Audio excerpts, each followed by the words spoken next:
So I moved from Jamaica to Canada when I was 9 years old.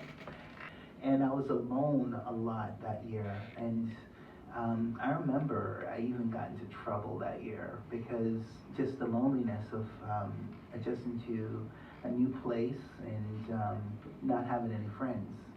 And I remember I went and stole the chocolate bar after school, and two police officers were called, and they came in, and I was sitting there. One was black, one was white, and these officers were amazing. They realized this kid is new to the country. He's just a child. He's only 9.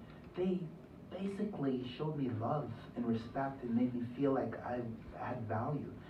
I experienced racism more in my teens, more as your age. I was, my brother and I were being noisy teenagers in our apartment. Our neighbors called the police, and unlike the police officers that I met earlier in life, the police officers that came to our house at that time, our apartment, says, "Wait till I get you on the street, you nigger." And I was 15 years old, actually probably younger, 14, 15. I didn't experience anything like that so blatantly. And then after I experienced that more, as I got older, I mean, I even went through the system. I've been, when I was that age, I got arrested a few times, brought through juvenile detention a few times, fortunately didn't get charged, but I went through the system. Had, handcuffs and chains on my feet going into the courts and all of that stuff. I was an at-risk youth. How did I go from that to this? Well,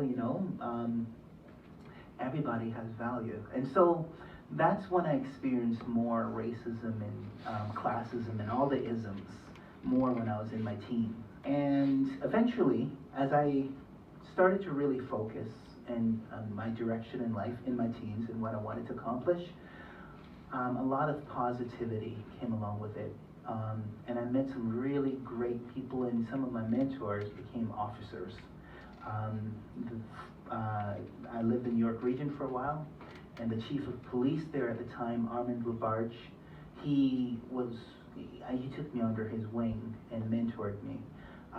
Then Chief now, he's also a very good friend of mine, and we meet from time to time and have breakfast together. And these guys are beautiful examples of human beings.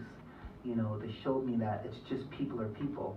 No matter, they could be in a particular uniform, it depends on their character. It's what they bring to the job and their occupation. And that's why I say character is more important than even ultimately our education, because it determines how we use it.